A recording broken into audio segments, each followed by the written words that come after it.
piece is about Mari and Carrie, two sisters. One is a sweetheart. Oh, thanks, Carrie. You're the best. Then her sister, Carrie. Carrie is dead.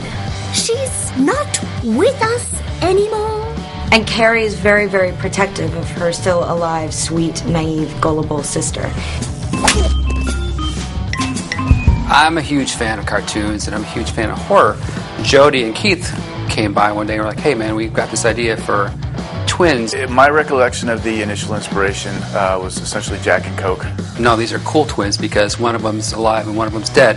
Carrie is a lot more sociopathic, I think, than just going after bullies. She goes after pretty much anybody. They had this really interesting designs, which to me were unusual for a horror property. You know, like had this very kid-friendly look, but the content was like anything but. We just kind of think of the most horrible, weird, disturbing things you could ever do, and then just plus that and plus that and plus that. And when it gets to the point where it's just so disgusting that we both kind of stop and go, oh, that's creepy, that's usually when Jody starts drawing. I've never really regarded cartoons as a medium exclusively for kids. I just wanted to have a cute little girl tearing people's heads off.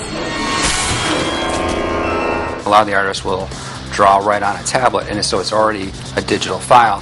And then the designs, and then there's the coloring of the design, there's animation of that sequence. So from inception to completion is probably 4 to 6 weeks. And so the twist was like, who sort of in reality personifies a bad girl personality but has played a good girl on TV? And that really is Shannon Doherty. I don't know if I would go so far as to hack people up like Carrie does, but I think that the majority of us encountered a bully in school and got picked on, and it was annoying.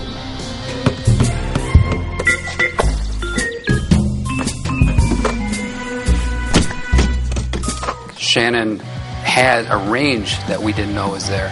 We started out with Carrie, which I knew she could nail, and she smoked a bunch of cigarettes and came in and just did that brilliantly. But when it came to Mari, I just sort of asked her to go back to her past and come up with the most horrible, obnoxious person that she would never want to hang out with in her entire life. Mari is just hyper, and the more annoyed I got doing her voice, the more they liked her.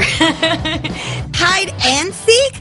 I've totally got both those skill sets. I think that the writing is spot on. I think it's really clever and very smart. It is cute and horrible at the same time. They'll love the blood.